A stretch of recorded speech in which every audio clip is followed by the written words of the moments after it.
தினம் ஒரு மருந்து தினம் ஒரு மருத்துவம். குரட்டை வர்றதுக்கு முக்கியமான காரணம் நம்ம சுவாச பாதையில் ஏதாவது அடைப்பு இருந்தால், அதாவது சுவாச பாதை கிளியராக இல்லாமல் இருக்கிறதுனால தான் குரட்டை வருது.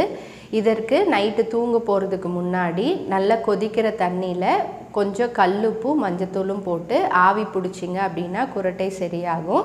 குரட்டைக்கான மெடிசன் நம்ம நற்பவி கிளினிக்கில் அவைலபிளாக இருக்குது. கீழே இருக்க நம்பருக்கு காண்டாக்ட் பண்ணி கொரியர் மூலமாகவும் வாங்கிக்கலாம். நன்றி.